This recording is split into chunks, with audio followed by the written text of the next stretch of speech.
Welcome naman mga abyan sa October 20, October 31 gali. Manong tapos ng bulan. October 31 edition sa Daily Guardian on Air over Action Radio.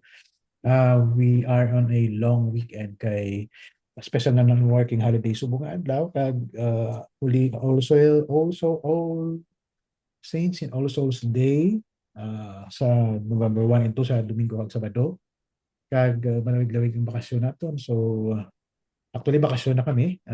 This is a recorded program right now. Sa aton ng mga dinapit subong adlaw. But manami-nami ini nga atong programa subong kay medyo madamo ang atong istoryahan sa atong duha ka resource. Ang una naton nga resource, of course, istoryahan tanay ang tubig, but of course may mga maayo silang balita na hanungod sa pag-implement sang Laur River Multipurpose Project dira sa may Banwasang Kalinog. Kay recently may gin-turnover dito nga mga pabalayo o housing project sa aton nga mga utod nga indigenous peoples dira sa may Banwasang Kalinog, especially dira sa mga barangay kung diin nahamtang ang aton nga may gitamo kung ang Laur River Multipurpose Project Stage 2. Kasubong ulo na hunuan ng dam but ang kanal na ginaamat-amat pa para nga mapatyagan tagid ang serbisyo sa sining dako-dako nga project diri sa probinsya sa Iloilo and in fact in this part of the country. So upod natin ang OIC manager sa institutional development manager for OIC division manager for institutional development kag at the same time spokesperson sa Halaur River Multipurpose Project Stage 2. Pero may gini suki taman diri sa may Daily Guardian on Air no other than Mr. Steve Cordero. Sir Steve, mayong gagali sa imo. Welcome diri sa Daily Guardian on Air. Maayong aga, Sir Francis, malipayon nga adlaw sa tanan naton nga tagpalamati. Sir, I think sang nagligad lang I think the other day or sa Martes gali may gin turnover kang pamo kag ang National Housing Authority authority nga mga pabalay sa aton mga indigenous people dira sa may Banwasang Kalinog. Well, kung di na nga ining JRMP Stage 2 or ang aton nga dam na-locate, tagaay kita abi background sa sining proyekto nga ginhatag niya sa aton ng mga utod sa may Kalinog. Ato din na Sir Francis no sang Tuesday, November 28, official turnover kita sang aton 32 tanan ka mga housing units para sa aton nga mga utod nga mga indigenous peoples. Sila ining mga Sir Francis ang aton nga mga IP families kang ilang nga mga balay na labot sang aton nga reservoir kag buffer zone didto sa may bahin sang Kalinog.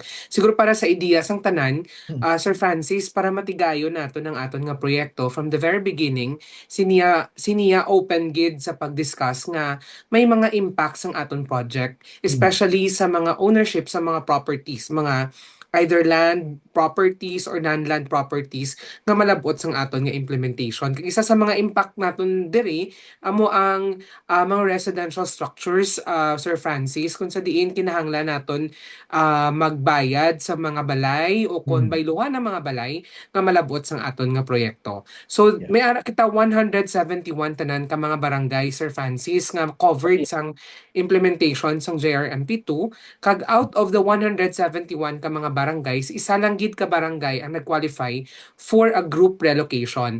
Ang aton nga policy nga ginasunod, Sir Francis, nga nakalabot kita sa sini nga desisyon amo ang World Bank Participatory Irrigation Development Principle in Involuntary Resettlement, which states nga kinahanglan may ara kita 25, at least 25 ka mga affected residential structures before kita Okay. makaproceed sa isa ka relocation site. And out of the 171, ang barangay Kahigon dito sa may nabukid nga bahin sa Kalinog ang nag-qualify for a relocation site.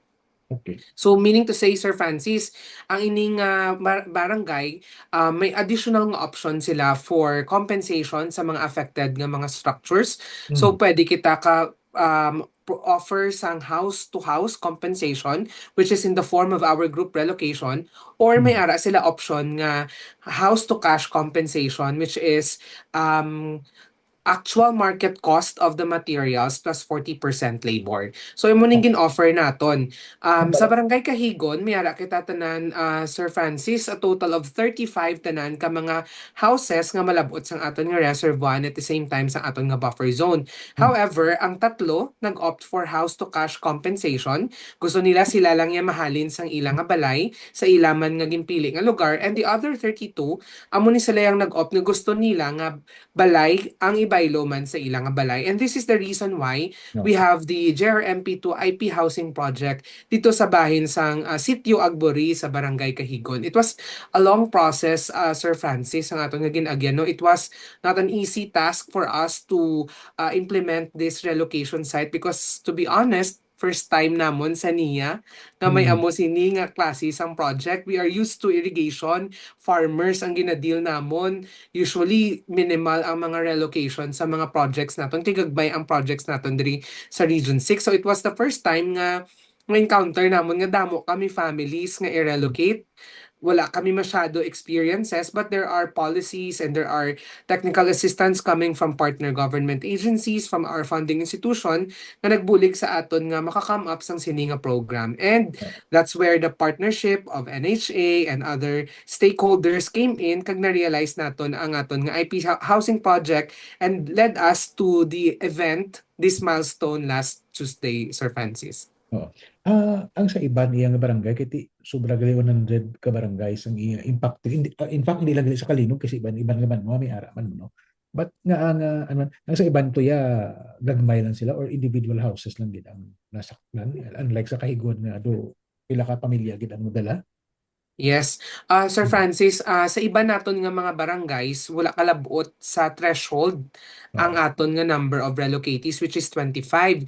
Usually, 15 ang pinakadamo sa iban nga barangay. So, based sa policy nga gina-follow naton, hindi kita ka-proceed sa isa ka relocation site kung Location. below 25 ang aton nga relocatees because when we proceed with a relocation site, hindi lang siya balay abi ang aton gina-consider plus Lupa. the Hmm. amenities, the land, yes, may water connection, may Okay. electricity or power connection. So, may policy nga gina-follow si NIA in order to make sure nga in order kag in place ang aton nga process of relocation kag hindi lang siya basta-basta nga relocate o mag-proceed sa isa ka relocation project.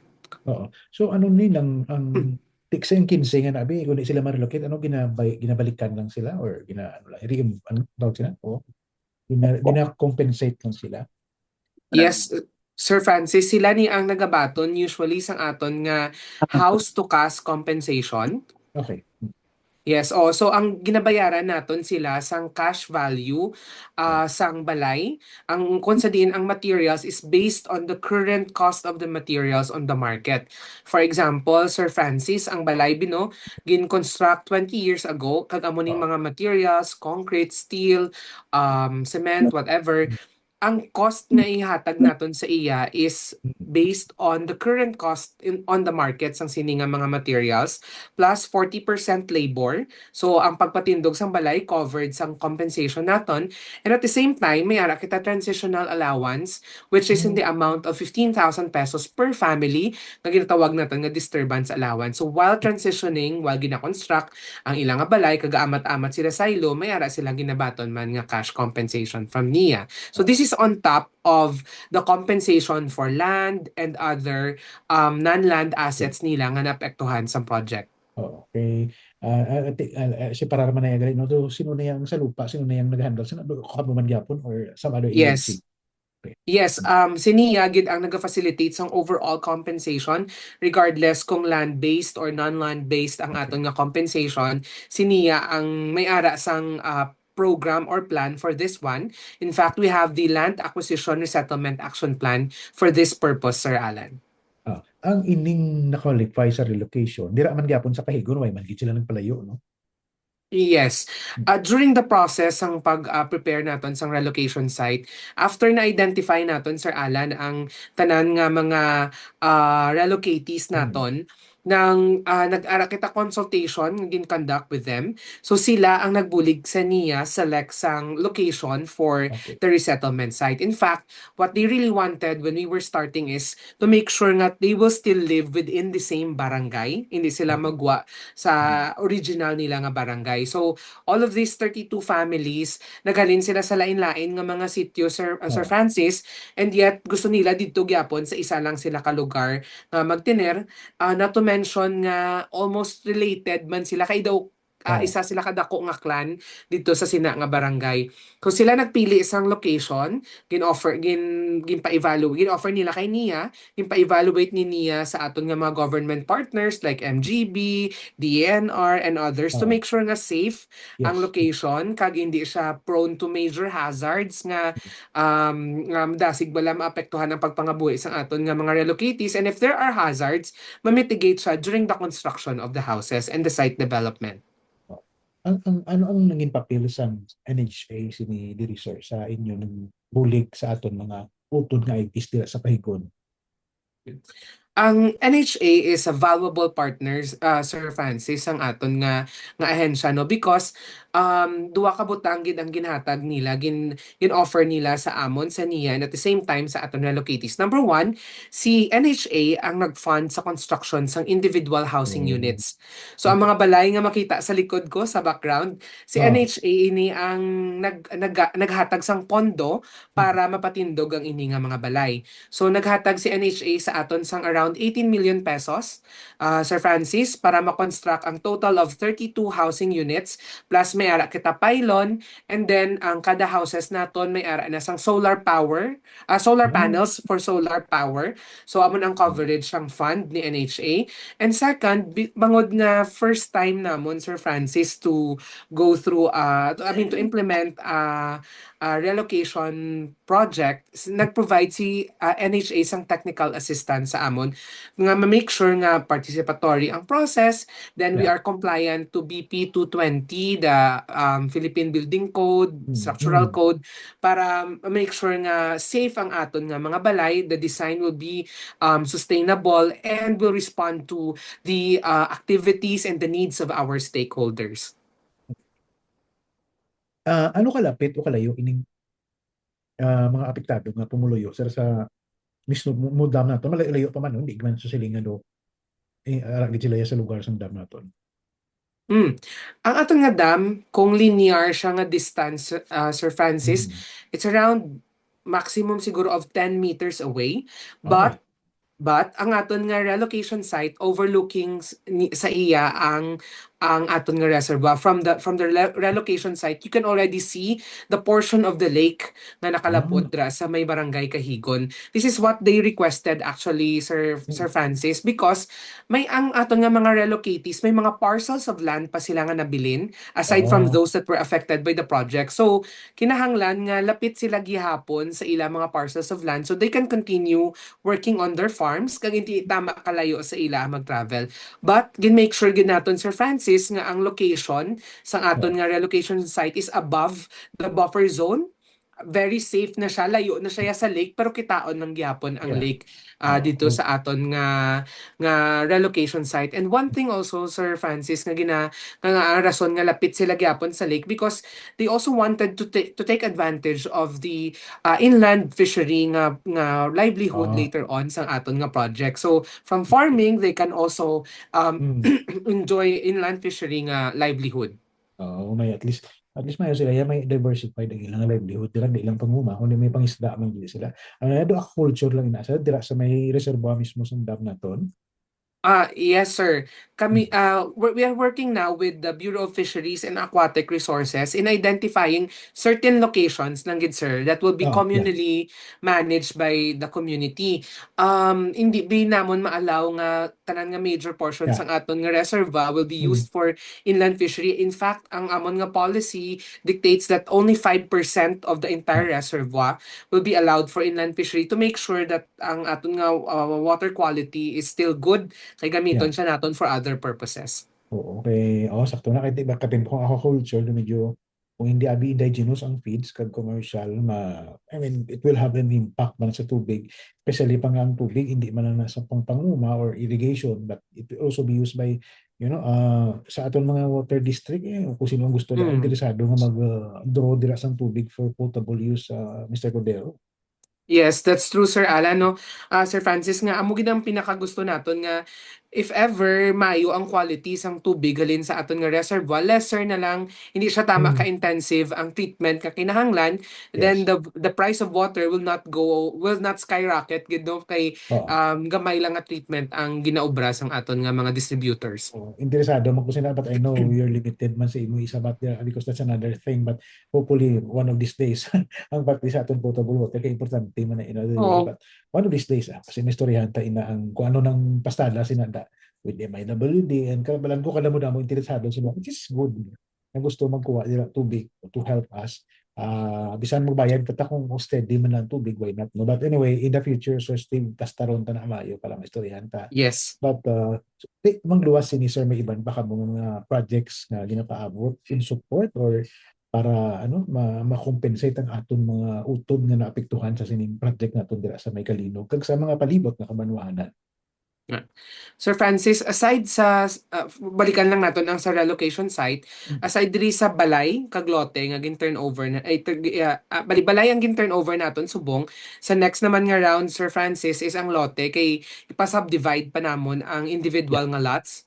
Ang aton nga balay, Sir Francis, is 35 square meters ang floor area, but Oh, ang lot area nga ihatag naton sa ila is 150 square meters. So yes. may palibot, may surrounding area siya. So i-process pa namon ang subdivision, but for now Mm. ang balay ang ginuuna naton nga turnover. Oo nga, Aside iyo diri, yes, sige, sa para sige, sige. Yeah. yes, aside diri sir, may ara kami communal livelihood area for agriculture naman, adjacent lang gid sa location sang aton nga relocation site.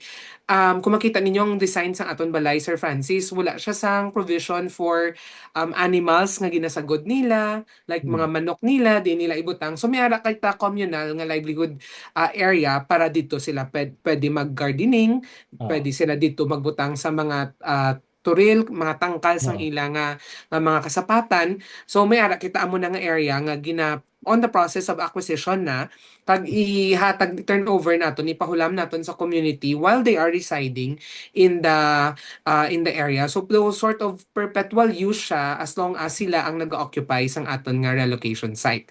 Now, yes. aside diri, may livelihood program pagid kita nga gina-implement, Sir Francis, hindi lang Oh, diri sa Kalinog, no? But tanan-tanan nga mga project affected families naton, which is in partnership with the Department of Labor and Employment. So isa kami sa mga beneficiary agencies sang DOLE Integrated Livelihood Program or DLIP, Sir Francis. So through DLIP, nag-provide kita sa mga financial trainings and at the same time interventions para sa livelihoods ng aton nga mga affected families. okay, maayo, sige. I think so far, do why naman kita do sige sige man galang support sa niya dira.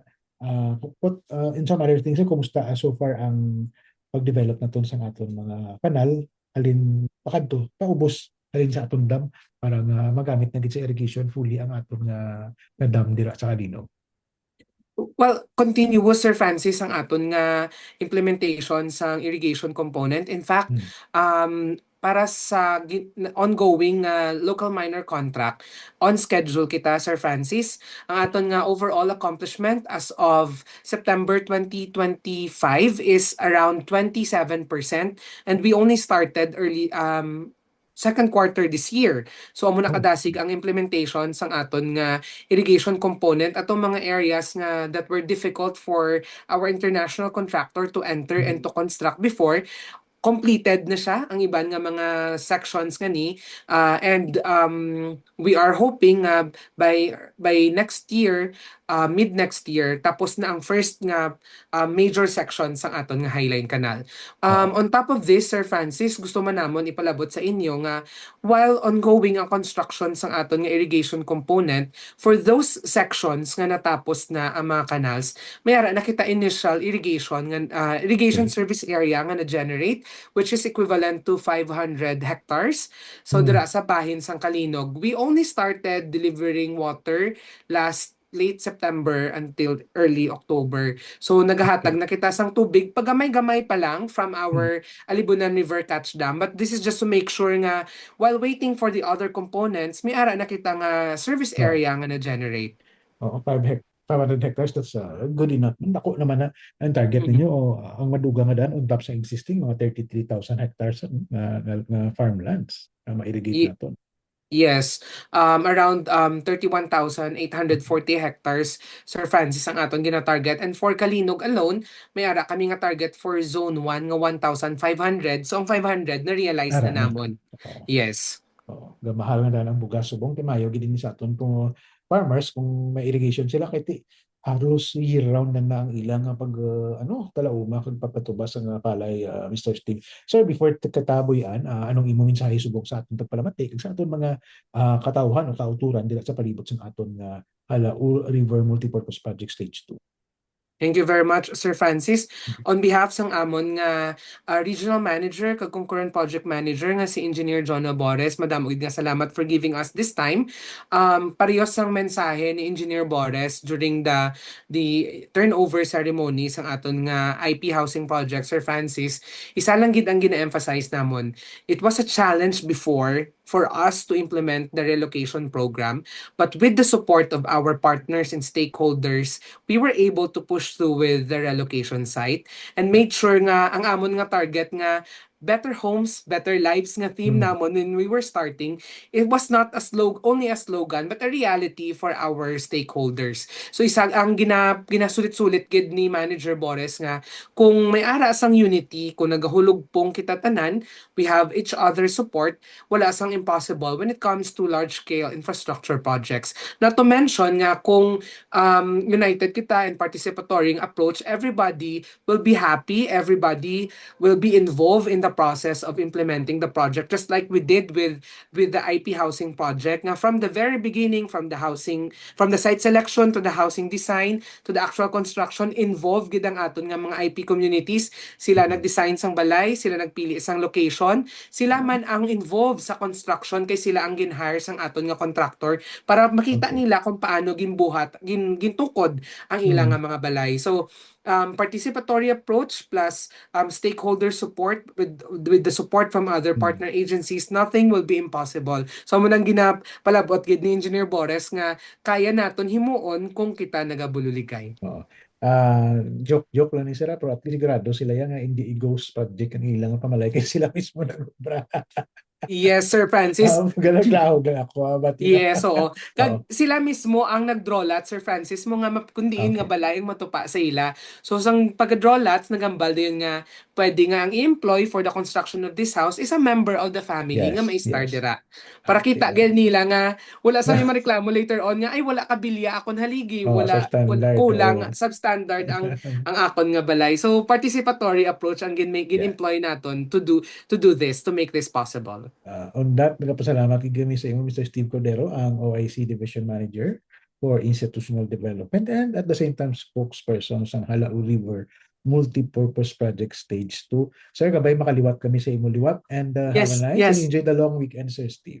Yes, thank you very much kag mayong aga sa tanan naton nga tagpalamati. Magapanambalik kita mga abyan sa second part sa aton programa pagkatapos sa sining mga gamay nga pahanumdum gikan sa aton technical side.